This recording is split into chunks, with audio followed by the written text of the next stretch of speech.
الحمد لله وكفى وسلام على عباده الذين اصطفى أما بعد. عن أبي هريرة رضي الله عنه عن النبي صلى الله عليه وسلم قال: الإيمان بضع وسبعون شعبة أفضلها قول لا إله إلا الله وأدناها إماتة الأذى عن الطريق والحياء شعبة من الإيمان أو كما قال صلی اللہ علیہ وسلم.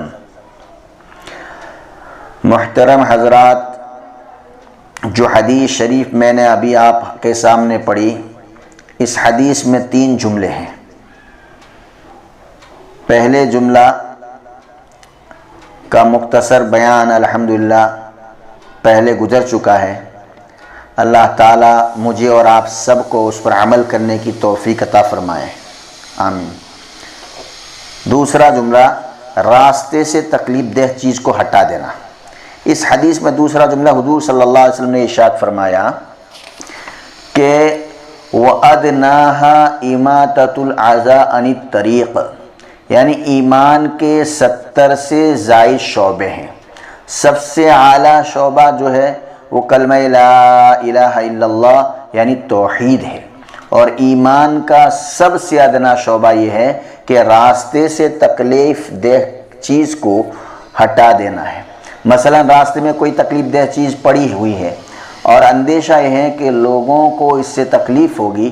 مثلا کوئی گندی چیز ہے یا کیلے کا چھلکا پڑا ہوا ہے اور اندیشہ ہے کہ اس پر اگر کسی کا پاؤں پڑا تو وہ پھسل کر گر جائے گا، یا آم کا چھلکا پڑا ہوا ہے یا کوئی اور چیز ایسی پڑی ہوئی ہے، پتھر پڑا ہوا ہے، اینٹ پڑی ہوئی ہے، ایسی چیزوں کو راستے سے ہٹا دینا بھی ایمان کا ادنا ترین شعبہ ہے.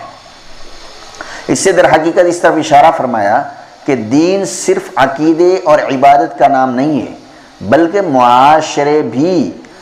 معاشرت بھی جو ہے وہ دین کا حصہ ہے.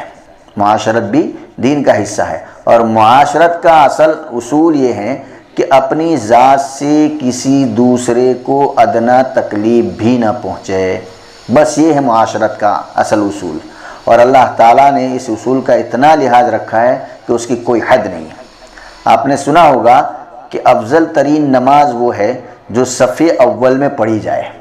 پہلی صف کی بہت فضیلت ہے، اور اس کی اتنی ترغیب احادیث میں آئی ہے کہ ایک حدیث میں آقا مکی و مدنی محمد عربی صلی اللہ علیہ وسلم نے فرمایا کہ اگر تمہیں پتہ چل جائے کہ پہلی صف میں نماز پڑھنے کی کیا فضیلت ہے تو لوگ صف اول کو حاصل کرنے کے لیے اتنی تیزی سے آگے بڑھے کہ قرآن اندازی کے سوا کوئی راستہ نہ رہے.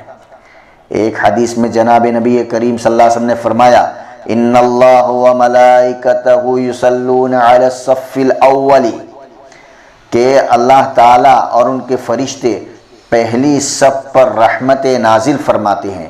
یہ وہ الفاظ ہیں جو قرآن کریم میں حضور اکرم صلی اللہ علیہ وسلم کے لیے استعمال ہوئے ہیں کہ ان اللہ و ملائکتہ یصلون علی النبی، اور حدیث شریف میں بھی یہی الفاظ جناب نبی کریم صلی اللہ علیہ وسلم نے صف اول والوں کے لیے استعمال فرمائے ہیں کہ صف اول والوں پر اللہ تعالیٰ اور اس کے فرشتے رحمت نازل فرماتے ہیں.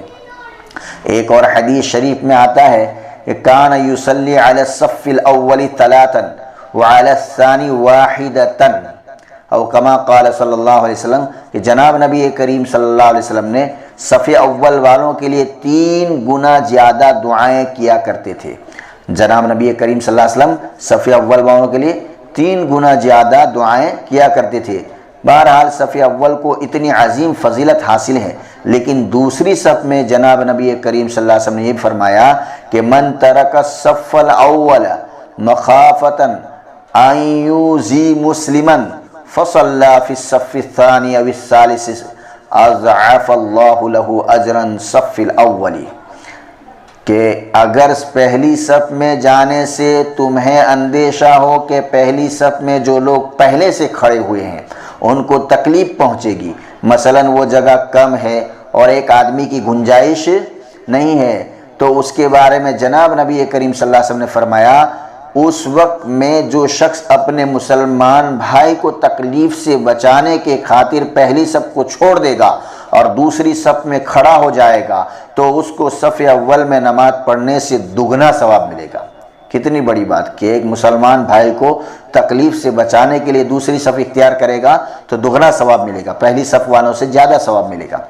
اب دیکھیے کہ یہاں کہاں تو صف اول کی اتنی فضیلت بیان ہو رہی ہے اور کہاں یہ حکم آ گیا کہ صف اول کو چھوڑ دو۔ کیوں؟ اس لیے کہ تمہارے صف اول میں جانے سے اللہ کے ایک بندے کو تکلیف پہنچ رہی ہے۔ ایک ایک جگہ پر آقا مکی و مدنی محمد عربی صلی اللہ علیہ وسلم نے اس کا اہتمام فرمایا کہ تمہارے عمل سے دوسروں کو تکلیف نہ ہو، تمہارے عمل سے دوسروں کو تکلیف نہ ہو، اس لیے کہ تکلیف دینا یہ بہت بڑا گناہ کبیرہ ہے۔ اللہ تبارک و تعالی اس حدیث پر ہم سب کو عمل کرنے کی توفیق عطا فرمائے۔ اگر صف اول کا شوق ہے تو جلدی جو ہے مسجد میں تشریف لے آئیں، جلدی آ جائیں۔ یہ نہیں کہ صف اول پوری ہو گئی اور اول صف کو حاصل کرنے کے لیے دو کوئی بیچ میں گھس کر دوسروں کو تکلیف پہنچائے۔ ایسی تکلیف پہنچانے سے تو بہتر ہے کہ آدمی دوسری صف یا تیسری صف اختیار کرے اور یہ نیت کرے کہ ہم اگر پہلی صف میں جائیں گے تو دوسروں کو تکلیف ہوگی، اس لیے دوسری تیسری صف اختیار کرنے سے انشاءاللہ اس کو دگنا ثواب ملے گا۔ اللہ تبارک و تعالی اس حدیث پر ہم سب کو عمل کرنے کی توفیق عطا فرمائے۔ وآخر دعوانا ان الحمد للہ رب العالمین۔